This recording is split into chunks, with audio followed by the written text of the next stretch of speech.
आज हम लोग इस वीडियो में क्लास 10th का साइंस चैप्टर नंबर 11 जिसका नाम है मानव नेत्र।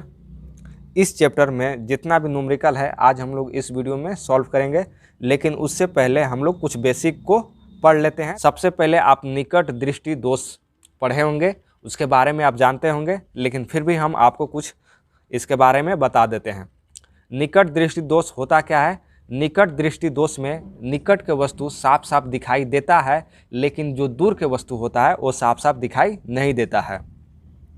अगर कोई इंसान को निकट दृष्टि दोष हुआ है तो कौन सा लेंस प्रयोग करेगा? अवतल लेंस का प्रयोग करेगा। हमेशा आप याद रखिएगा कि निकट दृष्टि दोष में कौन सा लेंस होता है प्रयोग? अवतल लेंस। निकट दृष्टि दोष में आपको हमेशा ही दो चीज़ याद हमेशा रखना है। इसमें याद क्या रखना है कि दूर के वस्तु इसमें दिखाई नहीं देता है। और इसमें कौन सा लेंस प्रयोग होता है? अवतल लेंस प्रयोग होता है। किसमें? निकट दृष्टि दोष में। अगर ये दोनों याद हो गया तो आपको क्वेश्चन सॉल्व करने में आसानी होगा। तो देखिए, और ये जो निकट दृष्टि दोष है उसमें जो एफ होता है, इसका फोकस वो माइनस में होता है, और इसका यू होता है वो माइनस इन्फिनिटिव ही होता है। या तो आप इसको माइनस इन्फिनिटिव ना लिखकर इन्फिनिटिव भी लिखेंगे तो भी कोई प्रॉब्लम नहीं है, लेकिन इसका जो भी होता है वो माइनस में होता है। आप हमेशा याद रखिएगा। और ये भी क्या होता है तो आपको क्वेश्चन में ये हमेशा दिया हुआ रहेगा भी, जिसको हम लोग बोलेंगे दूर बिंदु। समझ में आ गया? अब देखें दूर दृष्टि दोष क्या होता है। दूर दृष्टि दोष में क्या होता है कि दूर के वस्तु आपको साफ साफ दिखाई देगा, लेकिन इसमें जो नज़दीक के वस्तु रहेगा वो साफ साफ आपको दिखाई नहीं देगा। तो आपको हमेशा इसमें याद क्या रखना है कि निकट के वस्तु नहीं दिखाई देता है। समझ में आ गया? और इसमें कौन सा लेंस प्रयोग होता है? तो उत्तल लेंस का प्रयोग होता है। समझ में आ गया? इसका जो एफ होगा वो प्लस में रहता है, और इसका जो यू होगा वो हमेशा हम लेंगे -25 सेंटीमीटर। समझ में आ गया? और इसमें जो भी रहेगा उसका भी मान हम लोग माइनस में ही रखेंगे। जहाँ पे भी क्या होगा क्वेश्चन में पहले से दिया हुआ रहेगा, जिसको हम लोग बोलेंगे निकट बिंदु। अगर आपको इतना समझ में आ गया तो इस वीडियो को लाइक ज़रूर कीजिएगा। चलिए अब हम लोग देखते हैं लेंस सूत्र। ये जो हम न्यूमेरिकल बनाएंगे तो लेंस सूत्र का भी आवश्यकता हमको पड़ेगा। तो देखिए लेंस सूत्र तो आप पहले भी पढ़ चुके हैं, लेकिन यहाँ पे देखिए लेंस सूत्र क्या होता है? 1/f बराबर 1/v माइनस 1/u। लेकिन अगर आपको लेंस की क्षमता ज्ञात करने के लिए अगर बोलेगा क्वेश्चन में तो याद रखिएगा लेंस की क्षमता को बोलते हैं p, और p बराबर फार्मूला होता है 100/f। 100/f कब लिखेंगे? जहाँ f का मान आपका होना चाहिए कहाँ में?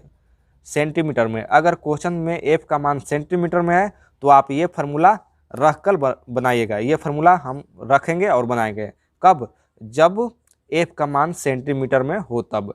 अगर याद हो गया कि अगर f का मान अगर सेंटीमीटर में दिया है तो p बराबर क्या फार्मूला होता है? 100/f। लेकिन अगर f का मान क्वेश्चन में आपका मीटर में है तो हम रखेंगे p = 1/f फार्मूला। समझ में आ गया? यानी आपको ये समझना है कि अगर f का मान सेंटीमीटर में हो तो p बराबर फार्मूला लिखेंगे 100/f। अगर f का मान कहाँ में हो? मीटर में हो तो p बराबर लिखेंगे 1/f। आप ये आपको हमेशा याद रखना है कि लेंस की क्षमता का ऐसा ही मात्रक क्या होता है? डायोप्टर होता है, डायोप्टर, जिसको हम लोग d से दिखाते हैं। समझ में आ गया? चलिए अब हम लोग क्वेश्चन की ओर बढ़ते हैं। चलिए हम लोग फर्स्ट क्वेश्चन को देखते हैं। एक व्यक्ति 100 सेंटीमीटर से करीब की वस्तुओं को नहीं देख पाता है, तो उपचार में प्रयुक्त होने वाले लेंस की फोकस दूरी तथा क्षमता ज्ञात कीजिए।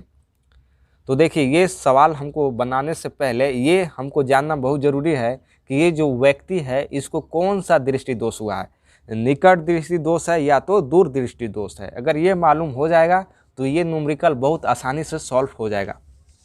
तो चलिए हम लोग पता करते हैं इसको कौन सा दोष है।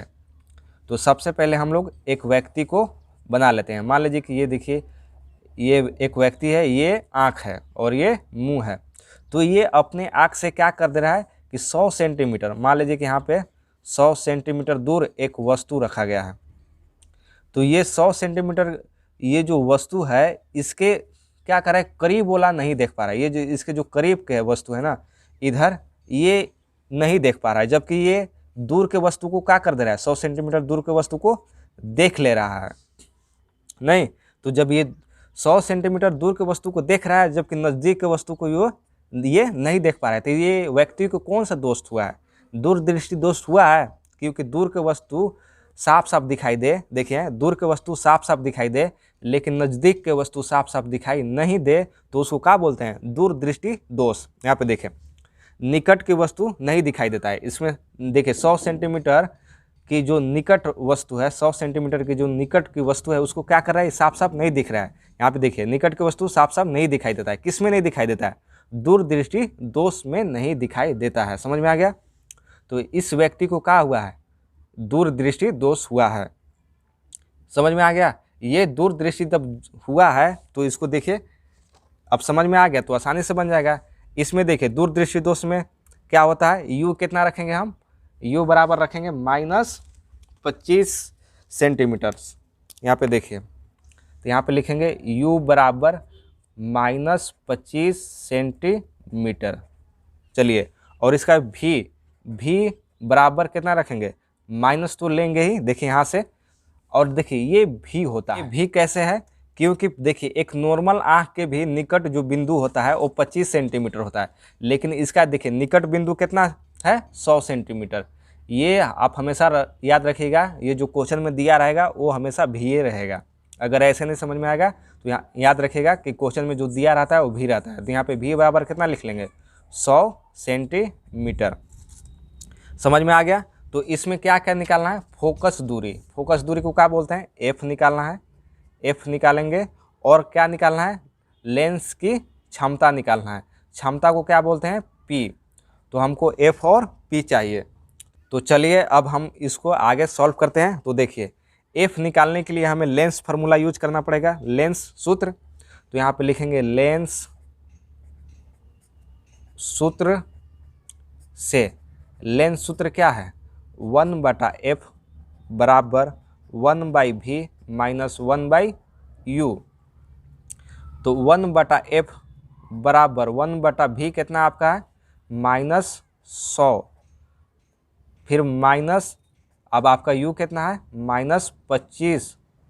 समझ में आ गया? तो 1/f बराबर, देखिए इसको लिख सकते हैं हम लोग ऐसे, 1/100, माइनस को ऊपर कर दिए, ये माइनस और ये माइनस जुड़ कर क्या होगा? +1/25। समझ में आ गया? 1/f बराबर दोनों का एलसीएम कितना हो जाएगा? 25 और 100 का एलसीएम हो जाएगा 100। इसको इससे भागा देंगे तो माइनस कितना आ जाएगा? 1। यहाँ तो आपको सॉल्व करने आता ही होगा। प्लस 25 चौका 100, यहाँ पे कितना हो जाएगा? 4। 1/f बराबर, इसको जोड़ेंगे तो मिलेगा, देखिए यहाँ पे प्लस माइनस है तो घटेगा ही, तो घटेगा तो कितना बचेगा?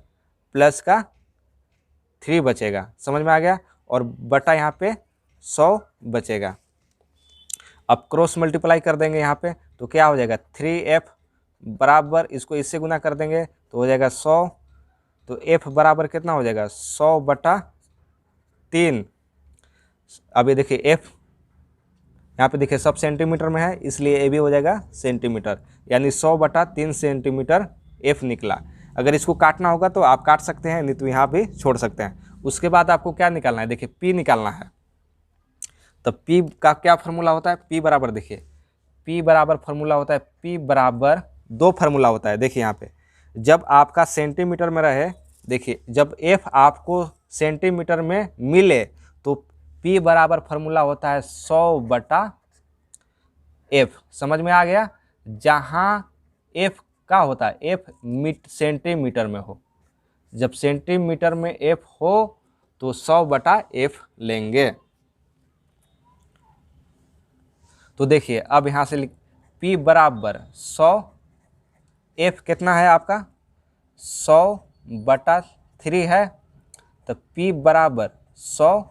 अब ये देखिए ये दोनों साथ में है ना, तो ये 3 ऊपर जाएगा, 3 ऊपर और नीचे हो जाएगा 100। तो देखिए p बराबर काट देंगे तो कितना मिलेगा? 3। 100 से 100 ये कैंसिल हो गया, ये 100 कैंसिल हो गया, तो p = कितना मिला? 3। तो देखिए p जब क्षमता का एसआई मात्रक क्या होता है? इसको d होता है। p का एसआई मात्रक d होता है, यानी लेंस की क्षमता को SI मात्रक क्या होता है, तो D होता है। तो यहाँ पे आप 3D लिखिएगा, P को हमेशा D में लिखा जाता है इसका SI मात्रक में। तो देखिए अब यहाँ पे हो गया, अब यहाँ पे देखिए F भी निकल गया और P भी निकल गया, यानी लेंस की क्षमता भी निकल गया। समझ में आया ये D कैसे लिखा था? देखो लेंस की क्षमता का SI मात्रक क्या होता है, डायोप्टर। तो लेंस की जब क्षमता निकालेंगे ना तो उसको D दे देंगे यहाँ पे। तो हो गया ये क्लियर। अब यहाँ पे देखिए पूछ क्या रहा था, उपचार में प्रयुक्त होने वाले लेंस की फोकस दूरी यहाँ पे देखिए, तथा लेंस की क्षमता ज्ञात करना है और उपचार में बताना है कौन लेंस उपयोग होगा।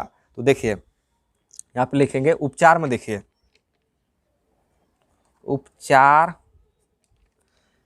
के लिए आप लिखेंगे उपचार के लिए उत्तल, ऐसे भी देखिए दूरदृष्टि दोष है तो यहाँ पे देखिए उत्तल लेंस का ही प्रयोग होता है। उत्तल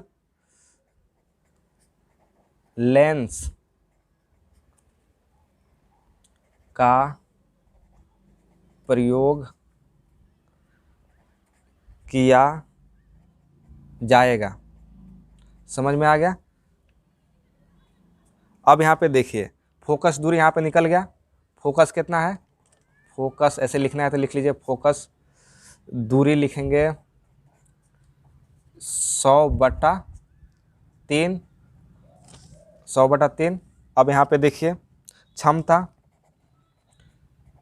लेंस की क्षमता कितना निकालें, तो यहाँ पे लिखेंगे P = 3D। ये आपका क्वेश्चन सॉल्व हो गया। अगर ये वीडियो अच्छा लगा तो कृपया इस चैनल को सब्सक्राइब करें